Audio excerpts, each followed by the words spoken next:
Well, as life goes, as existence goes, as each day passes, so many things change. So much, in fact, that it could really kind of trip out your mind after a little bit. Life is full of challenges for sure. You just got to hold together and keep it up.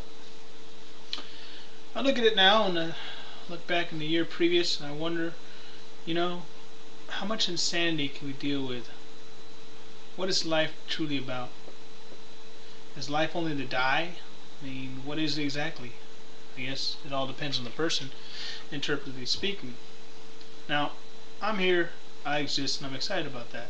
It's good to be alive, but many die on a daily basis. In fact, my grandmother, she passed.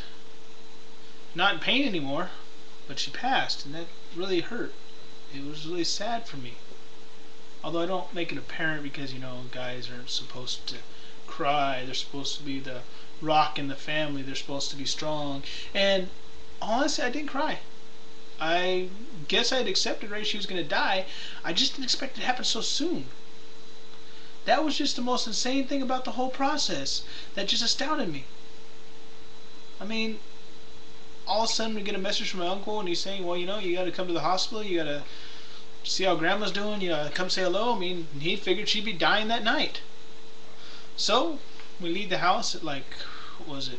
Jesus, almost 1 o'clock in the morning, or 12 o'clock in the morning. Get there about 2 o'clock. It's about a 2-hour drive coming from here to San Francisco. And then we go there, and then go in there, and he's talking about, well, damn, we don't know what's going to happen with it. We don't know what the story's going to be. We're not sure how to deal with it.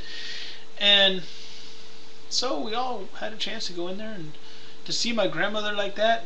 She had a tube in her throat in order to breathe. She was just, oh man, she was just hard to look at. I mean, I love her. I care for her very much, and I'll admit that in all its entirety. And it's just hard to see her that way.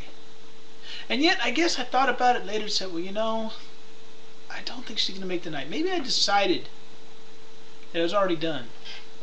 Or maybe I just took the advice to heart that you got to hope for the best and expect the worst.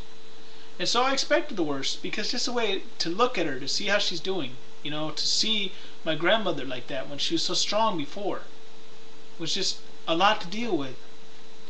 A challenge, a constant challenge. Insane. Absolutely insane.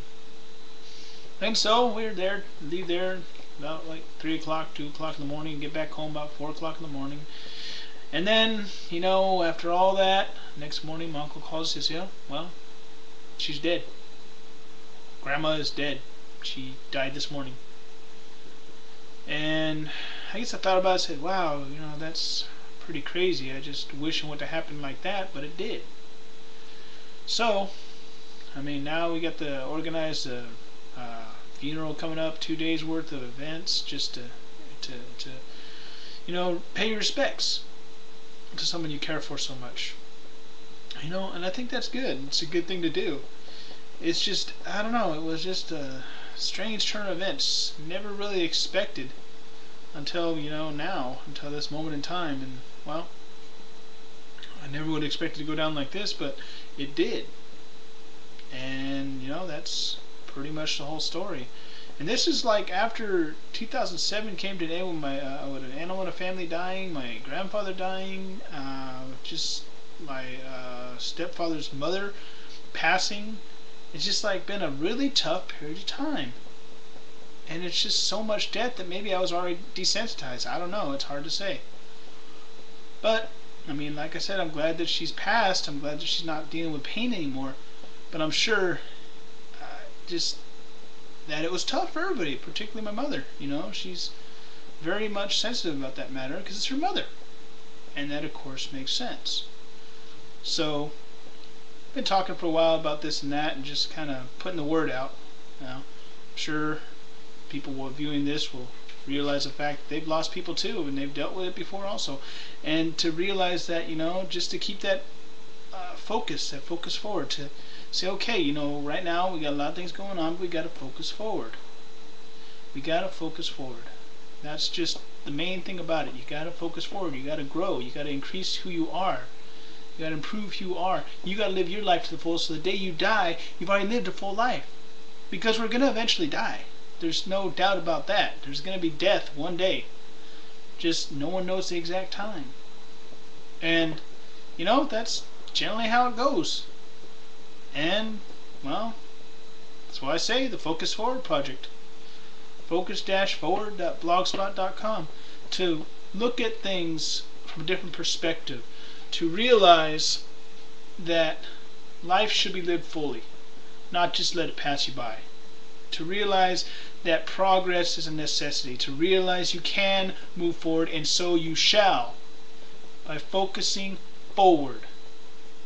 To look forward, to realize what you can do in the future, to deal with the present as it's going to be here, but to focus forward, to learn from what goes on in the present time, to look ahead and say, okay, I learned that lesson, now it's time to grow. Now it's time to progress, just as a Focus Forward project has said. And that's why I believe in it, and that's why I agree with it, and that's why I created it, because I figured it made sense. That life is full of challenges. That is most definite. There's nothing you could really say about that, except that it's the facts. So focus forward.